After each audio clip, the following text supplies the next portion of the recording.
The Complete Works of William Shakespeare by William Shakespeare. Act V. Scene I. Marseilles. A street. Enter Helena, widow, and Diana with 2 attendants. Helena. But this exceeding posting day and night must wear your spirits low. We cannot help it. But since you have made the days and nights as one, to wear your gentle limbs in my affairs, be bold you do so grow in my requital as nothing can unroot you. In happy time, enter a gentleman. This man may help me to his majesty's ear, if he would spend his power. God save you, sir. Gentleman. And you. Helena. Sir, I have seen you in the court of France. Gentleman. I have been sometimes there. Helena. I do presume, sir, that you are not fallen from the report that goes upon your goodness, and therefore, goaded with most sharp occasions, which lay nice manners by, I put you to the use of your own virtues, for the which I shall continue thankful. Gentleman. What's your will? Helena. That it will please you to give this poor petition to the king, and aid me with that store of power you have to come into his presence. Gentleman. The king's not here. Helena. Not here, sir? Gentleman. Not indeed. He hence removed last night, and with more haste than is his use. Widow. Lord, how we lose our pains! Helena. All's well that ends well yet, though times seem so adverse and means unfit. I do beseech you, whither is he gone? Gentleman. Marry, as I take it, to Rosalind, whither I am going. Helena. I do beseech you, sir, since you are like to see the king before me, commend the paper to his gracious hand, which I presume shall render you no blame, but rather make you thank your pains for it. I will come after you with what good speed our means will make us means. Gentleman. This I'll do for you. Helena. And you shall find yourself to be well thanked, whatever falls more. We must to horse again. Go, go, provide. Exeunt. Scene 2. Rosalind. The inner court of the Countess's palace. Enter Clown and Paroles. Paroles. Good Monsieur Lavache, give my Lord Lafeu this letter. I have ere now, sir, been better known to you, when I have held familiarity with fresher clothes, but I am now, sir, muddied in Fortune's mood, and smell somewhat strong of her strong displeasure. Clown. Truly, Fortune's displeasure is but sluttish, if it smells so strongly as thou speak'st of. I will henceforth eat no fish of Fortune's buttering. Piarithi, allow the wind. Paroles. Nay, you need not to stop your nose, sir. I spake but by a metaphor. Clown. Indeed, sir, if your metaphors stink, I will stop my nose, or against any man's metaphor. Piarithi, get thee further. Paroles. Pray you, sir, deliver me this paper. Clown. Faugh, Piarithi, stand away. A paper from Fortune's close stool to give to a nobleman. Look here, he comes himself. Enter Lafeu. Here is a purr of Fortune's, sir, or of Fortune's cat, but not a musk cat, that has fallen into the unclean fish pond of her displeasure, and as he says, is muddied withal. Pray you, sir, use the carp as you may, for he looks like a poor, decayed, ingenious, foolish, rascally knave. I do pity his distress in my similes of comfort, and leave him to your lordship. Exit. Paroles. My lord, I am a man whom Fortune hath cruelly scratched. Lafeu. And what would you have me to do? 'Tis too late to pare her nails now. Wherein have you played the knave with Fortune that she should scratch you, who of herself is a good lady, and would not have knaves thrive long under her? There's a court DCU for you. Let the justices make you and Fortune friends. I am for other business. Paroles. I beseech your honor to hear me one single word. Lafeu. You beg a single penny more. Come, you shall hot, save your word. Paroles. My name, my good lord, is Paroles. Lafeu. You beg more than word then. Cox my passion. Give me your hand. How does your drum? Paroles. O my good lord, you were the first that found me. Lafeu. Was I, in sooth?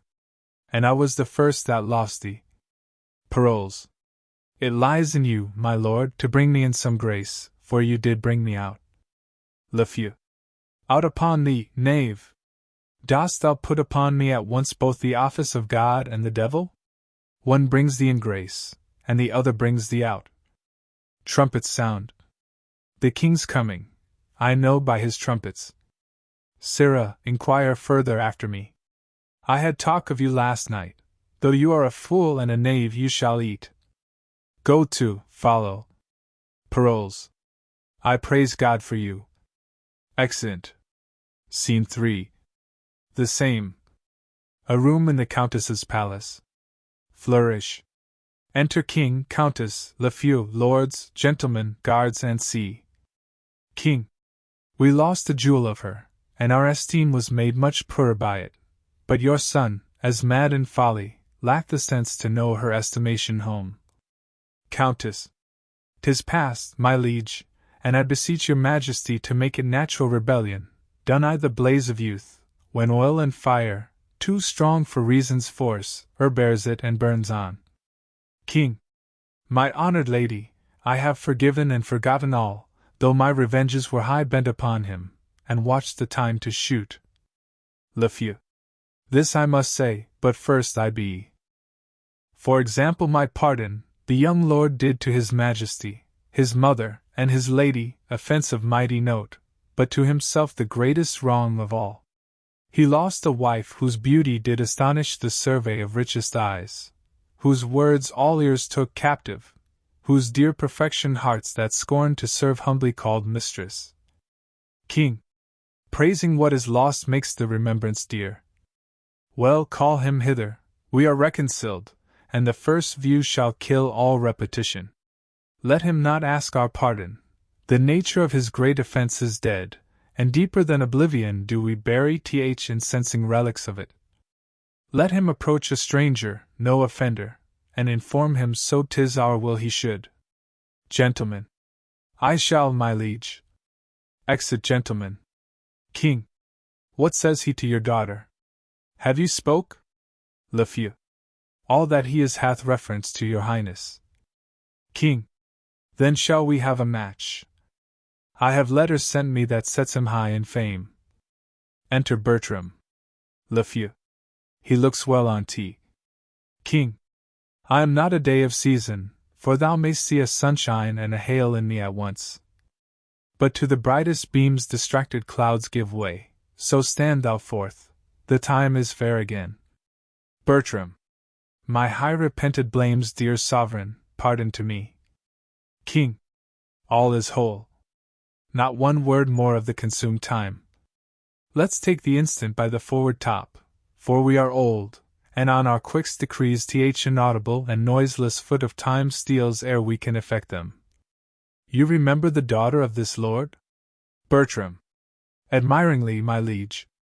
At first I stuck my choice upon her, ere my heart durst make too bold herald of my tongue, where the impression of mine eye in fixing, contempt his scornful perspective did lend me, which warped the line of every other favor, scorned a fair color, or expressed it stolen, extended or contracted all proportions to a most hideous object. Thence it came that she whom all men praised, and whom myself, since I have lost, have loved, was in mine eye the dust that did offend it. King. Well excused, that thou didst love her, strikes some scores away from the great Comte, but love that comes too late, like a remorseful pardon slowly carried, to the great sender turns a sour offense, crying, that's good, that's gone. Our rash faults make trivial price of serious things we have, not knowing them until we know their grave. Oft our displeasures, to ourselves unjust, destroy our friends, and after weep their dust. Our own love waking cries to see what's done, while shameful hate sleeps out the afternoon. Be this sweet Helen's knell, and now forget her. Send forth your amorous token for fair Maudlin. The main consents are had, and here we'll stay to see our widower's second marriage day. Countess. Which better than the first, O dear heaven, bless. or ere they meet, in me, O nature says. Lafeu. Come on, my son, in whom my house's name must be digested, give a favor from you, to sparkle in the spirits of my daughter, that she may quickly come. Bertram gives a ring to Lafeu. By my old beard, and every hair that's on tea, Helen that's dead was a sweet creature. Such a ring as this, the last that ere I took her leave at court, I saw upon her finger. Bertram. Hers it was not. King. Now pray you, let me see it, for mine eye, while I was speaking, oft was fastened to it. This ring was mine, and when I gave it Helen I bade her, if her fortunes ever stood necessity to help, that by this token I would relieve her. Had you that craft to relieve her of what should stead her most? Bertram. My gracious sovereign, how it pleases you to take it so, the ring was never hers. Countess. Son, on my life, I have seen her wear it, and she reckoned it at her life's rate. Lafeu. I am sure I saw her wear it. Bertram. You are deceived, my lord, she never saw it.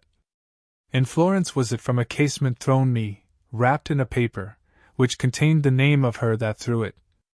Noble she was, and thought I stood in gagged, but when I had subscribed to mine own fortune, and informed her fully I could not answer in that course of honor, as she had made the overture, she ceased, in heavy satisfaction, and would never receive the ring again. King. Plutus himself, that knows the tinct and multiplying medicine, hath not in nature's mystery more science than I have in this ring. 'Twas mine, 'twas Helen's, whoever gave it you. Then if you know that you are well acquainted with yourself, confess 'twas hers, and by what rough enforcement you got it from her. She called the saints to surety that she would never put it from her finger unless she gave it to yourself in bed, where you have never come, or sent it us upon her great disaster. Bertram. She never saw it. King. Thou speak'st it falsely, as I love mine honor, and mak'st conjectural fears to come into me which I would fain shut out. If it should prove that thou art so inhuman, 'twill not prove so, and yet I know not thou didst hate her deadly. And she is dead, which nothing but to close her eyes myself could win me to be. Leave more than to see this ring. Take him away.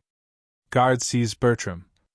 My forepast proofs, howe'er the matter fall, shall tax my fears of little vanity, having vainly feared too little. Away with him. We'll sift this matter further. Bertram. If you shall prove this ring was ever hers, you shall as easy prove that I husbanded her bed in Florence, where she yet never was. Exit guarded. King. I am wrapped in dismal thinkings. Enter a gentleman. Gentleman. Gracious sovereign, whether I have been to blame or no, I know not. Here's a petition from a Florentine, who hath for 4 or 5 removes come short to tender it herself. I undertook it, vanquished thereto by the fair grace and speech of the poor suppliant, who by this, I know, is here attending. Her business looks in her with an importing visage, and she told me in a sweet verbal brief, it did concern your highness with herself. King. Reads. Upon his many protestations to marry me when his wife was dead, I blush to say it, he won me. Now is the Count Roscelin a widower, his vows are forfeited to me, and my honors paid to him. He stole from Florence, taking no leave, and I follow him to his country for justice. Grant it me, O king, in you it best lies, otherwise a seducer flourishes, and a poor maid is undone. Diana Capulet. Lafeu. I will buy me a son-in-law in a fair, and toll for this. I'll none of him. King. The heavens have thought well on thee, Lafeu, to bring forth this discovery. Seek these suitors. Go speedily, and bring again the Count. Excellent gentlemen and some attendants. I am afeard the life of Helen, lady, was foully snatched. Countess. Now, justice on the doers. Enter Bertram guarded. King. I wonder, sir, since wives are monsters to you, and that you fly them as you swear them lordship, yet you desire to marry. What woman's that? Enter widow and Diana. Diana. I am, my lord, a wretched Florentine, derived from the ancient Capulet. My suit, as I do understand, you know, and therefore know how far I may be pitied. Widow.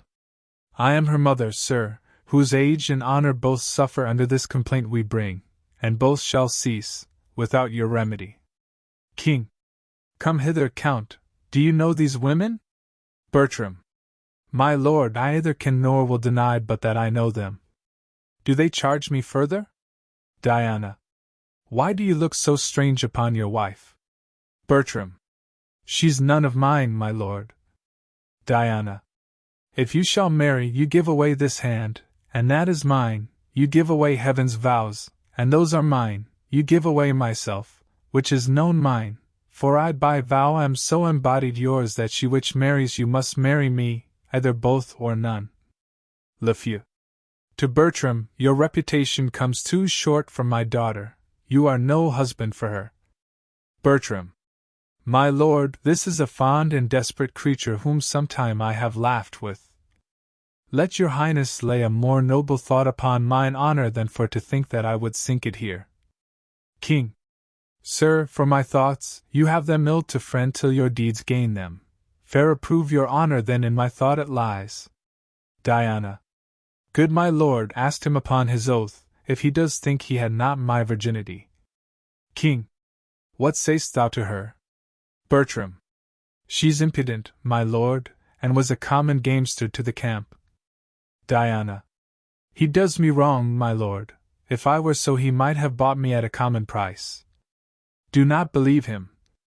Oh, behold this ring, whose high respect and rich validity did lack a parallel. Yet for all that he gave it to a commoner o' the camp, if I be one.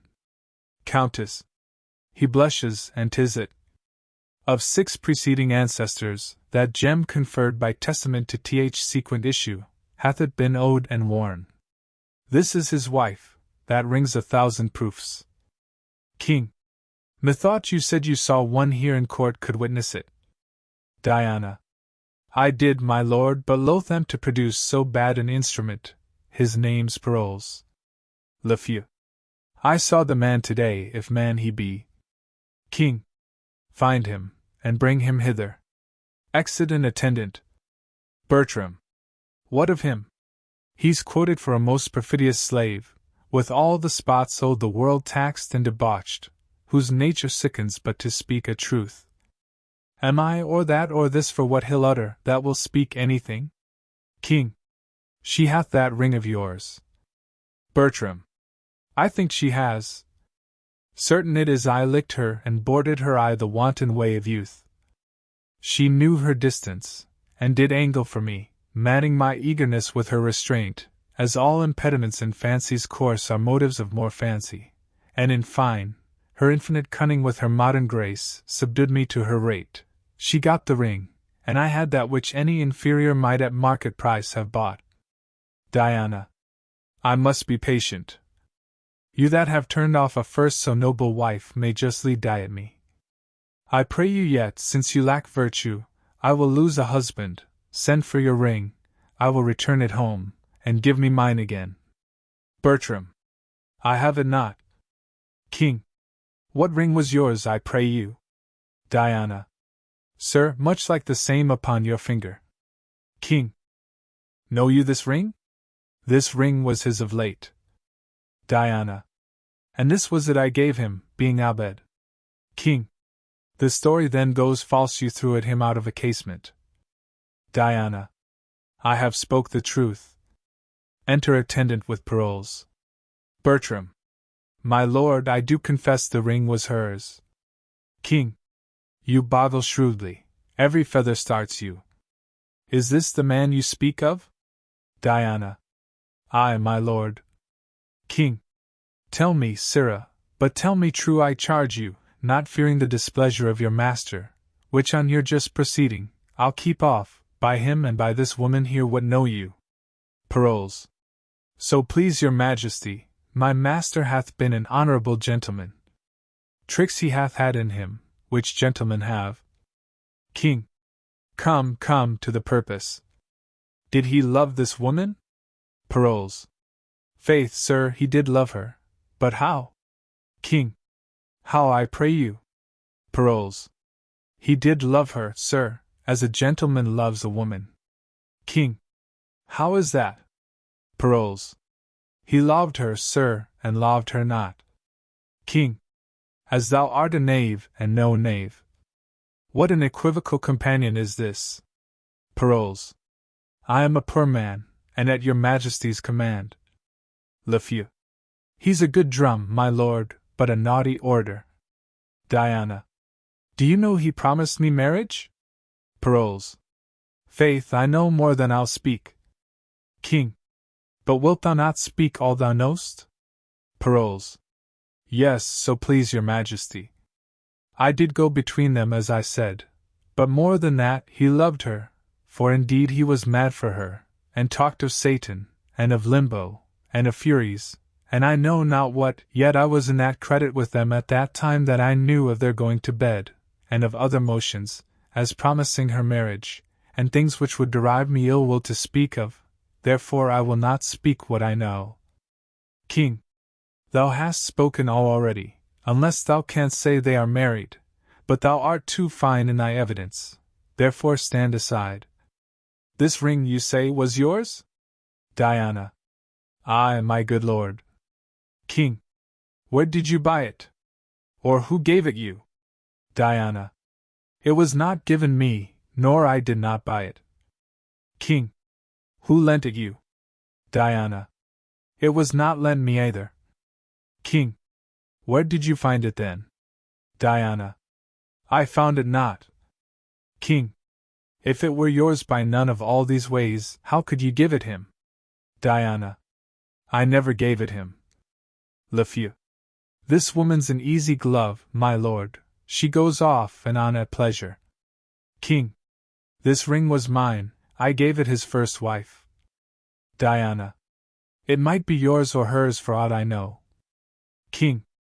Take her away, I do not like her now. To prison with her. And away with him. Unless thou tell'st me where thou hadst this ring, thou deest within this hour. Diana. I'll never tell you. King. Take her away. Diana. I'll put in bail, my liege. King. I think thee now some common customer. Diana. By Jove, if ever I knew man 'twas you. King. Wherefore hast thou accused him all this while? Diana.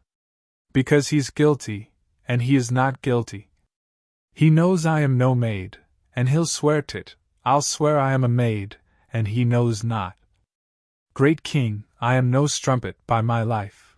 I am either maid, or else this old man's wife.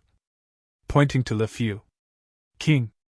She does abuse our ears, to prison with her. Diana.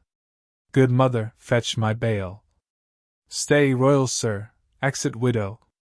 The jeweller that owes the ring is sent for, and he shall surety me. But for this lord who hath abused me as he knows himself, though yet he never harmed me, here I quit him. He knows himself my bed he hath defilled, and at that time he got his wife with child. Dead though she be, she feels her young one kick, so there's my riddle, one that's dead is quick, and now behold the meaning. Enter widow with Helena. King.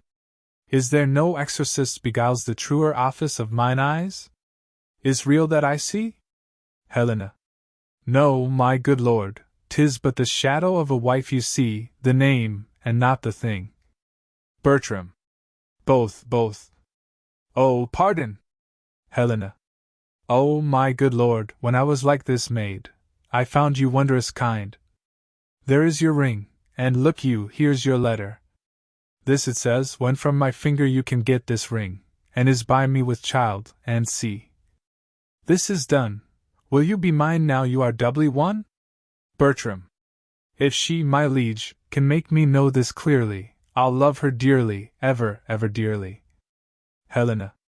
If it appear not plain, and prove untrue, deadly divorce step between me and you. O my dear mother, do I see you living? Lafeu.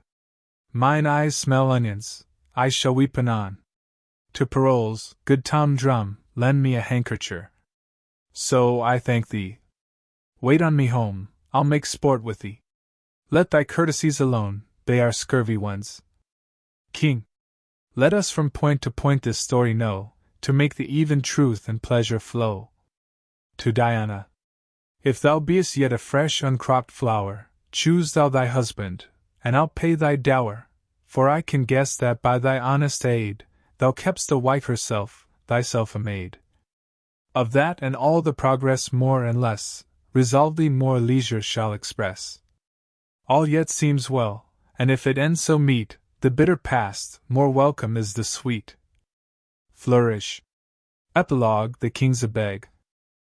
Gar, now the play is done, all is well ended if this suit be won, that you express content, which we will pay with strife to please you, day exceeding day. Ours be your patience then, and yours our parts, your gentle hands lend us, and take our hearts. Exeunt omnes.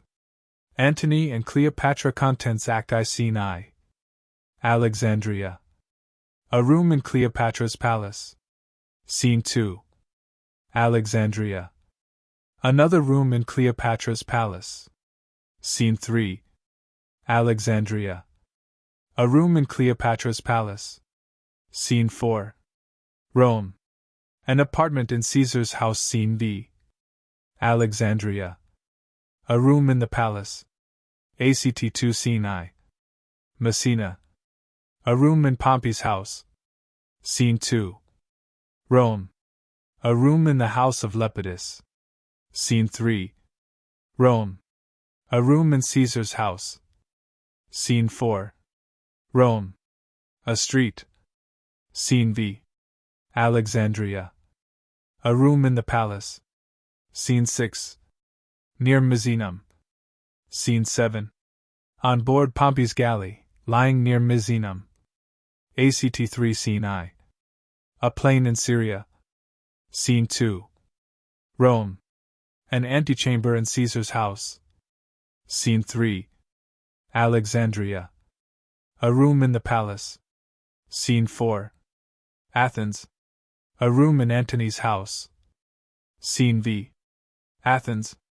Another room in Antony's house. Scene 6. Rome. A room in Caesar's house. Scene 7. Antony's camp near the promontory of Actium. Scene 8. A plain near Actium. Scene 9. Another part of the plain. Scene X. Another part of the plain. Scene 11. Alexandria. A room in the palace. Scene 12. Caesar's camp in Egypt. Scene 13. Alexandria. A room in the palace. Act 4. Scene I. Caesar's camp at Alexandria. Scene 2. Alexandria. A room in the palace. Scene 3. Alexandria. Before the palace. Scene 4. Alexandria. A room in the palace. Scene V. Antony's camp near Alexandria. Scene 6. Alexandria. Caesar's camp. Scene 7. Field of battle between the camps. Scene 8. Under the walls of Alexandria. Scene 9. Caesar's camp. Scene X. Ground between the two camps. Scene 11. Another part of the ground. Scene 12. Another part of the ground. Scene 13. Alexandria. A room in the palace. Scene 14. Alexandria. Another room. Scene 15. Alexandria. A monument. ACTV. Scene I. Caesar's camp before Alexandria. Scene 2. Alexandria. A room in the monument. Dramatis Personae. Mark Antony, Triumvir Octavius Caesar, Triumvir Lepidus, Triumvir Sextus Pompeius, Domitius Enobarbus, friend to Antony Ventidius, friend to Antony Eros, friend to Antony Scarus, friend to Antony Dercetus, friend to Antony Demetrius, friend to Antony Philo, friend to Antony Maecenas, friend to Caesar Agrippa, friend to Caesar Dolabella, friend to Caesar Proculius. Friend to Caesar Thydias, friend to Caesar Gallus, friend to Caesar Menas, friend to Pompey Menecrates, friend to Pompey Varius, friend to Pompey Taurus, Lieutenant General to Caesar Canidius, Lieutenant General to Antony Silius, an officer in Ventidius's army EUPHRONIUS, an ambassador from Antony to Caesar Alexas, attendant on Cleopatra Mardian, attendant on Cleopatra Seleucus, attendant on Cleopatra Diomedes, attendant on Cleopatra a soothsayer a clown Cleopatra, Queen of Egypt Octavia, sister to Caesar and wife to Antony Charmian, attendant on Cleopatra Iras, attendant on Cleopatra officers, soldiers, messengers, and other attendants seen, dispersed, in several parts of the Roman Empire.